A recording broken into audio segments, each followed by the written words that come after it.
భారతదేశంలో నరేంద్ర మోడీ గారి నాయకత్వంలో ఎన్డీఏ ప్రభుత్వము అధికారంలోకి వచ్చినప్పటి నుంచి గత 12 సంవత్సరాలుగా భారతదేశాల నగరాల అభివృద్ధి కోసం కంకణం కట్టుకొని దానిలో భాగంగా అనేక మంత్రిత్వ శాఖల ద్వారా ఈరోజు మన వరంగల్ మున్సిపల్ కార్పొరేషన్కు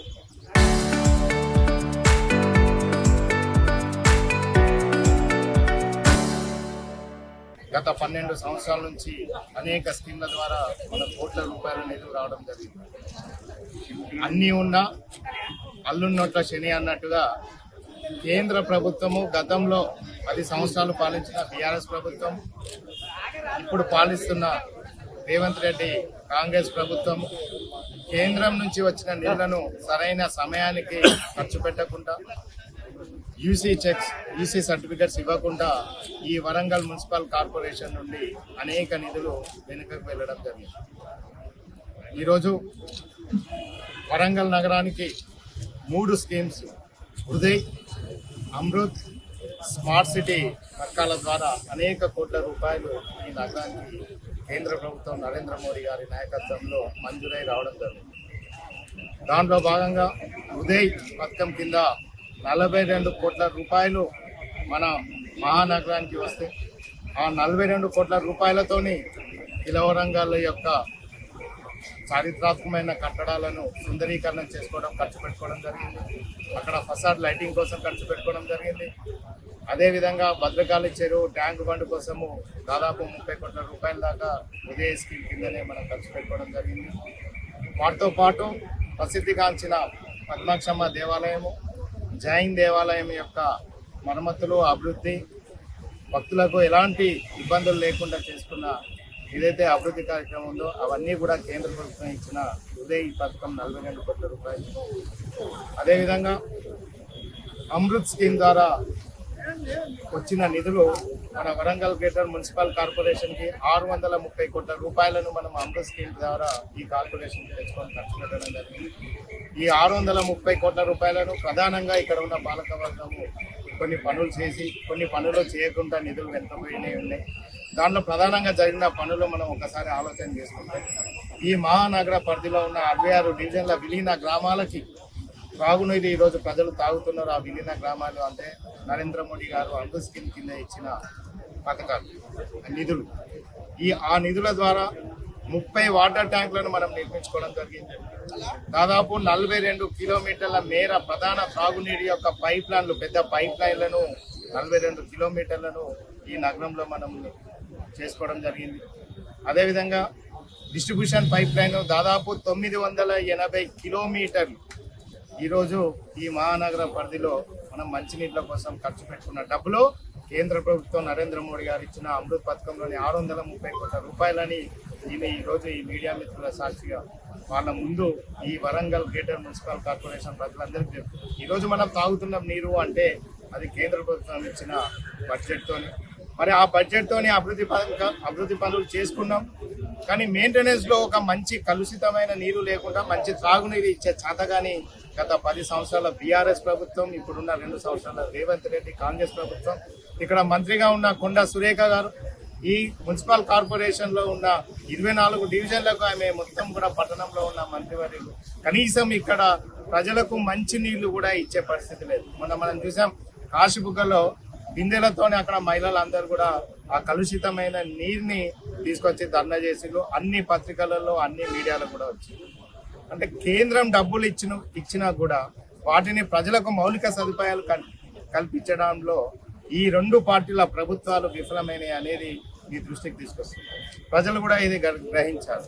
ఈరోజు వరంగల్ గ్రేటర్ మున్సిపల్ కార్పొరేషన్ అయిన తర్వాత ఇక్కడ ఏవైనా డివిజన్లలో స్మార్ట్ సిటీ ఫండ్స్ ద్వారా అవుతున్న పనులే కావచ్చు, సీసీ రోడ్లే కావచ్చు, శ్మశాన వాటికలే కావచ్చు, ఎల్ఈడి లైట్సే కావచ్చు, కుడల్లే కావచ్చు, అవన్నీ కూడా పూర్తిగా 100% కేంద్ర ప్రభుత్వ నిధులతోనే వచ్చినాయి.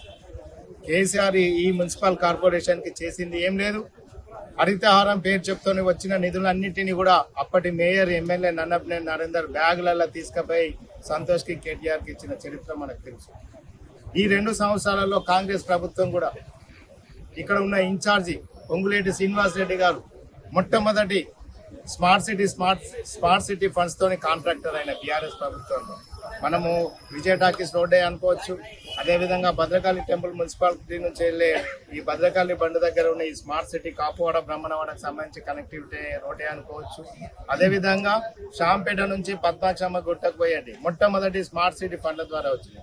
మరి అప్పుడు ఆ కాంట్రాక్టర్, అదేవిధంగా అప్పటి పరకాల ఎమ్మెల్యే చల్ల ధర్మారెడ్డి తమ్ముడు రమణారెడ్డి కాంట్రాక్టర్గా ఇక్కడ ప్రముఖంగా ఈ కాంట్రాక్టర్లు క్వాలిటీ పనులు చేయకుండా ఈ స్మార్ట్ సిటీ పనులు అన్నిటి కూడా రోడ్లని బాక్స్ డ్రైనేజీలు కాకుండా మళ్ళీ రౌండ్ పైపులు వేయడం వల్ల స్మార్ట్ సిటీ ఫండ్స్ మొత్తము నిధులు కూడా దుర్వినియోగమైంది.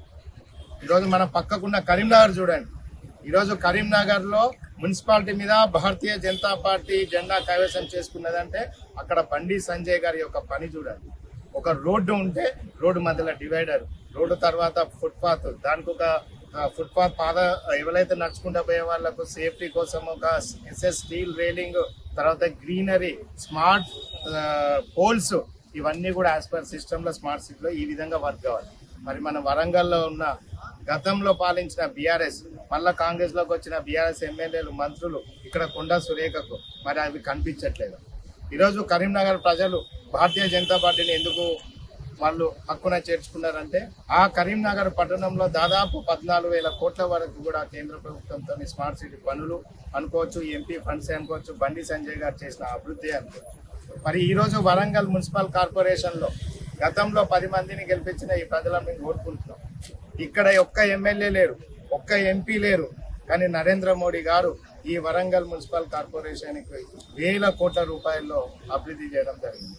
అదేవిధంగా నిన్న కాక మొన్న ఎన్నో ఏళ్ళ నుంచి మనం అనుకుంటున్నాం అండర్ డ్రైనేజీ అనేది ఒక కలగానే ఉంది. కానీ ఈ అండర్ డ్రైనేజీకి కావాల్సిన నిధులలో 25% అంటే దాదాపు 1,317 కోట్ల పైచిలుకు బడ్జెట్ని కేటాయించి మొన్న రీసెంట్లో మళ్ళీ ఈ మున్సిపాలిటీకి అండర్ డ్రైనేజ్ కోసం ఇస్తున్నారు.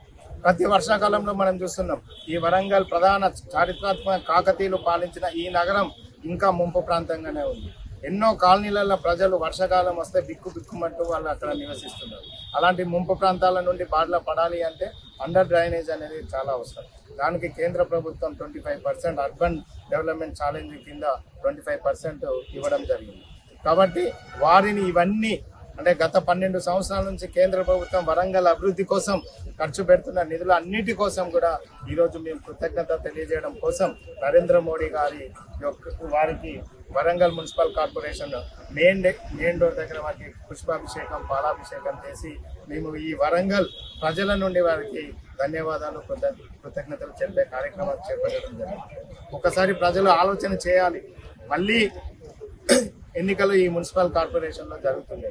మళ్ళీ కళ్ళబొల్లి మాటలు చెప్పి ఎలక్షన్ల ముందు బిమ్మిని అమ్మి చేసే ఈ 2 పార్టీలు, బీఆర్ఎస్ పార్టీ 10 సంవత్సరాలు పాలించి 2 సంవత్సరాలు పాలించిన కాంగ్రెస్ వరంగల్ గ్రేటర్ మున్సిపల్ కార్పొరేషన్కి ఏమీ డెవలప్మెంట్ చేయలేదు. కాస్త డెవలప్మెంట్ జరుగుతున్నది ఇక్కడ అంటే అది కేవలం నరేంద్ర మోడీ గారి ఢిల్లీ నుంచి వచ్చిన నిధులనే మీకు తెలియజేస్తున్నాం. కాబట్టి ఇంకా మేము కూడా ఈ వరంగల్ భారతీయ జనతా పార్టీ వరంగల్ జిల్లా నుండి డివిజన్ స్థాయిలో, క్షేత్ర స్థాయిలో పర్యటన చేసి ఏ డివిజన్లో నరేంద్ర మోడీ గారు కేంద్ర ప్రభుత్వంతో ఇచ్చిన పనులు, సీసీ రోడ్లు కావచ్చు, శ్మశాన వాటికలు అన్నిటిని కూడా ప్రజల ముందు ఉంచే ఒక భవిష్యత్ కార్యక్రమాన్ని కూడా తీసుకుంటున్నామని తెలియజేస్తూ ఈ ప్రెస్ మీడియా, ఎలక్ట్రానిక్ ప్రింట్ మీడియాలో పాల్గొన్న ప్రతి ఒక్క మీడియా మిత్రులకు, ఈ కార్యక్రమంను ఇంత దిగ్విజయం చేసిన భారతీయ జనతా పార్టీ కుటుంబ సభ్యులకు మరియు వరంగల్ నగర ప్రజలందరికీ కూడా కృతజ్ఞతలు తెలియజేస్తూ ధన్యవాదాలు. చరిత్ర సృష్టించినోడు ఇప్పుడు ఆ చరిత్రని తిరగరాయబోతున్నాడు. అబద్ధాల గోడల్ని బద్దలు కొట్టి నిజాలను రాగా మీ ముందుంచబోతున్నాడు. నిజమైన వార్తల కోసం వెంటనే డౌన్లోడ్ చేసుకోండి రా యాప్ని.